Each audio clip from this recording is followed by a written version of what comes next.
Jessica. I'm the Director of Training for OS Information, and I'm your instructor for this course. This is the information to Drupal 8. Drupal is an amazing tool for creating advanced websites and applications. And with the release of Drupal 8, it only gets better. We're releasing this course on YouTube in partnership with Acquia. Acquia supported our Kickstarter project for Drupal 8 videos, and we couldn't be happier to work with them on this series of videos. This is a project-based series, so it's hands-on. Don't worry, even if you've never set up a website before, we'll take you step by step through the entire process, giving you a comprehensive overview as we do. So here's where we're going in part 1. I'll introduce you to content management systems in general, and then get specific with Drupal. We'll talk about why you might want to choose Drupal and what you'll need to do the course along with us in part 2. We'll help you install Drupal so you can use it. Don't worry, it's free.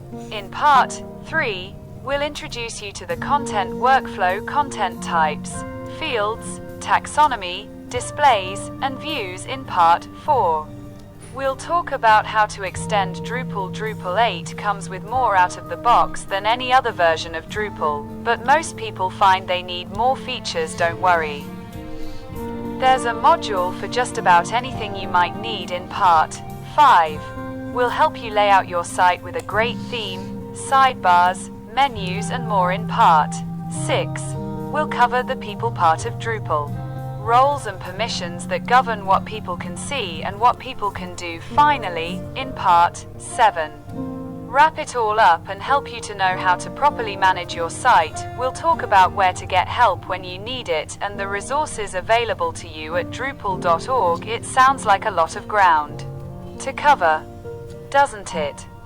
We'll take you step by step through the entire site building process with Drupal. Just a few things before we get started. This is a beginner level course. We won't be covering every aspect of Drupal, but we'll give you some resources you can use at the end of the course. Number 2.